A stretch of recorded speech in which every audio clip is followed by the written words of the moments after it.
আমরা ভারতের সঙ্গে গুড ওয়ার্কিং রিলেশন চাই। পারস্পরিক শ্রদ্ধা ও পারস্পরিক স্বার্থের ভিত্তিতে এই সম্পর্ক। এই ব্যাপারে আমাদের কোনো অস্পষ্টতা নেই। কাজের ক্ষেত্রে ভারতের সঙ্গে ভালো সম্পর্ক রাখতে চায় বাংলাদেশ। বিপদে পড়ে এবার ভারতের সঙ্গে ভালো বন্ধুত্ব রাখতে মরিয়া ইউনূস সরকার বলছে কিনা ভারতের সঙ্গে ভালো সম্পর্ক রাখবে।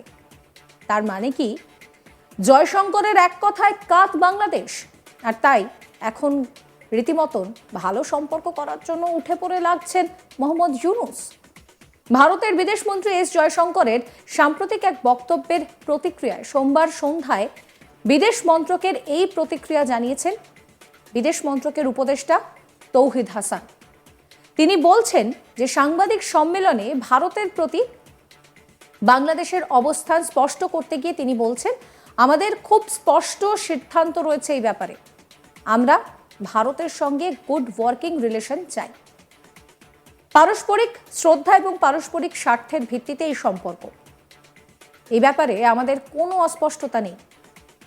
তবে জয়শঙ্কর কিছু বলেছেন, বাংলাদেশের বিভিন্ন জন সরকারের ভিতর থেকে কথাবার্তা বলছেন। আমি জয়শঙ্করের বক্তব্য ন্যায় অন্যায় উচিত অনুচিত কোনোটাই বিচার করতে চাই না।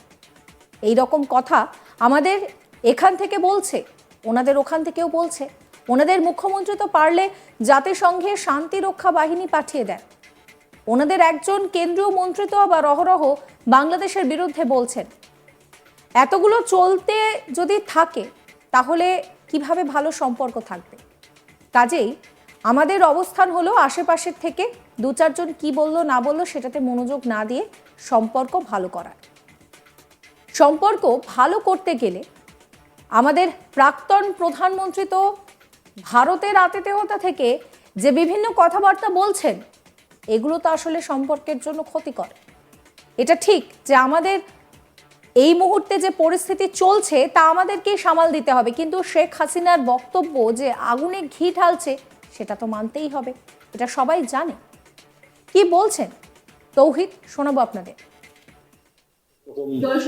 জয়শঙ্করের যেটা স্টেটমেন্ট, উনি বলেছেন যে কেমন সম্পর্ক চায় বাংলাদেশ, সেটা বাংলাদেশকে সিদ্ধান্ত নিতে হবে, তাই না?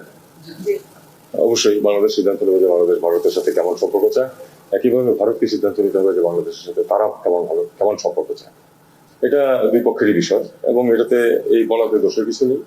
আমার তো মনে হয় যে আমাদের খুব স্পষ্ট সিদ্ধান্ত আছে ব্যাপারে যে আমরা ভারতের সাথে গুড ওয়ার্কিং রিলেশন, এই শব্দটা আমরা ব্যবহার করি, আমরা সেটা চাই এবং on the basis of mutual respect and reciprocal interest, এটাই। এবং এ ব্যাপারে আমাদের কোনো অস্পষ্টতা নেই। ভারত কেমন সম্পর্ক চায় সেটা তো তারা সিদ্ধান্ত নেবে। তবে উনি কিছু বলেছেন যে বাংলাদেশের বিভিন্ন জন আপত্তিকর সব কথাবার্তা বলছে সরকারের ভিতর থেকে, ভারত বিরোধী। আমি এটা নিয়ে কোনো মানে এটার ন্যায় অন্যায় উচিত অনুচিত বিচার করতে চাই, কিন্তু আমার কথা হলো যে এরকম কথা আমাদের এখান থেকেও বলতেছে, ওনাদের ওখান থেকেও বলছে। ওনাদের মুখ্যমন্ত্রী তো এখানে পারলে ইউএন টিম পাঠায়, মানে ফোর্স পাঠায় দেয়, পিস কিপিং ফোর্স পাঠিয়ে দেন। ওনাদের একজন কেন্দ্রীয় মন্ত্রী অহরহ বাংলাদেশ বিরুদ্ধে বক্তব্য দিয়েছে। তো আমরা ঠিক আছে, এগুলি চলতে থাকবে ধরে নিয়েই তো আমরা চেষ্টা করতেছি যে সম্পর্ক ভালো করা যায় কিনা। কাজে আমাদের অবস্থাটা সেটাই যে আশপাশ থেকে দু চারজন কি বললো না বললো তাতে সেটাতে মনোযোগ না দিয়ে আমরা বরং আমাদের সম্পর্ক ভালো করার চেষ্টা করি। এবং সম্পর্ক ভালো করতে গেলে তো বরং আমাদের প্রাক্তন প্রধানমন্ত্রী যে ওখানে ভারতীয় আতিথেয়তা থেকে যে বিভিন্ন কথাবার্তা বলছেন, এগুলি তো আসলে ক্ষতিকর, সম্পর্কের জন্য ক্ষতিকর। ঠিক আছে, আমাদের অস্বীকৃতিশীলতা বা এই ধরনের কিছুটা আমাদেরই সামাল দিতে হবে, কিন্তু আমার বক্তব্য যে সেটাতে আগুনে ঘৃতাহুতি দিচ্ছে তো স্বীকৃত ব্যাপার, সবাই জানে এটা। একইভাবে ধরুন ভিসার ব্যাপার, ভিসা অ্যাবসলিউটলি তাদের অধিকার, যে কাউকে ভিসা না দিলে আমাদের কিছু বলার নেই। কিন্তু যখন ভিসা দেওয়া হচ্ছে না বা কমিয়ে দেওয়া হচ্ছে সাংঘাতিকভাবে, আমরা তো বিকল্প খুঁজে নেবই। এগুলি হচ্ছে স্বাভাবিকতা। আমরা চাই যে ভালো সম্পর্ক চাই, কিন্তু যদি কোনো সমস্যা কোনো কারণে থাকে আমাদের সাথে বিকল্প দেখতেই হবে। তিনি আরো বলছেন যে সংখ্যালঘু সম্পর্কে এস জয়শঙ্কর কথা বলেছেন। সংখ্যালঘুদের বিষয়ে অভিযোগগুলো প্রধানত ভারতীয় গণমাধ্যমের যে বিকৃত একটা তথ্য প্রবাহ তারা সৃষ্টি করেছে, তার ভিত্তিতে বিভিন্ন জন বিভিন্ন এলাকায় এগুলো বলে বেড়াচ্ছে। তার চেয়ে বড় কথা হলো, বাংলাদেশের সংখ্যালঘু তো ভারতের বিষয় হতে পারে না। বাংলাদেশের সংখ্যালঘু তো বাংলাদেশেরই বিষয়, যেমন ভারতের সংখ্যালঘু ভারতের বিষয়। এই ব্যাপারে অন্য বিষয়ে হস্তক্ষেপ করার নীতিতে যেতে হবে না। সংখ্যালঘুদের বিষয়টা আমরা দেখছি, তারা বাংলাদেশের নাগরিক। আমার যতটা অধিকার রয়েছে তাদেরও ততটাই অধিকার রয়েছে। সরকার সেটা সবসময় বাস্তবায়িত করার চেষ্টা করে। আর সবচেয়ে বড় কথা হলো, বাংলাদেশের সংখ্যালঘু তো আর ভারতের বিষয় হতে পারে না। বাংলাদেশের সংখ্যালঘু বাংলাদেশের বিষয়।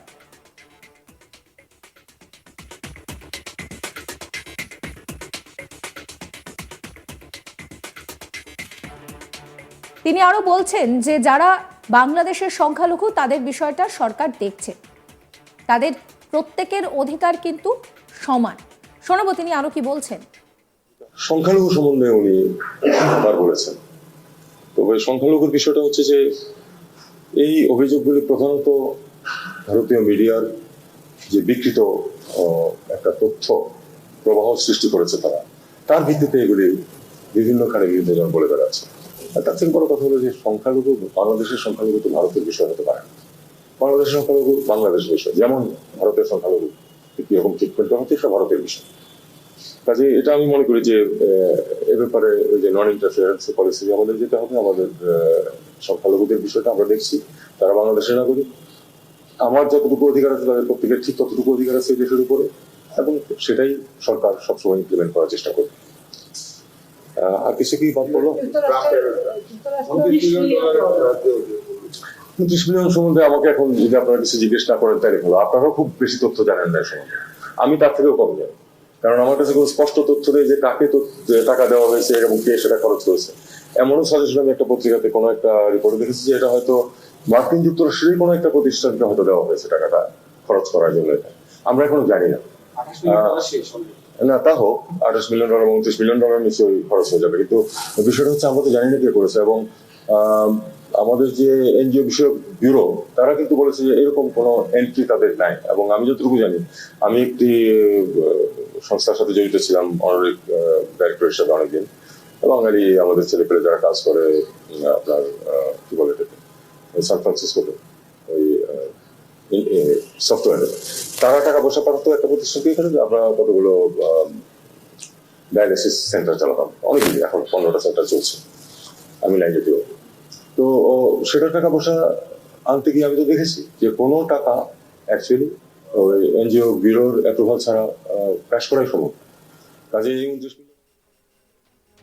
এই ভিডিও সম্পর্কে আপনাদের মতামত জানাবেন। সমস্ত খবরের আপডেটের জন্য চ্যানেলটিকে সাবস্ক্রাইব করবেন যাতে কোনো নোটিফিকেশন মিস না হয়। নোটিফিকেশন পেতে বেল আইকনে ক্লিক করবেন।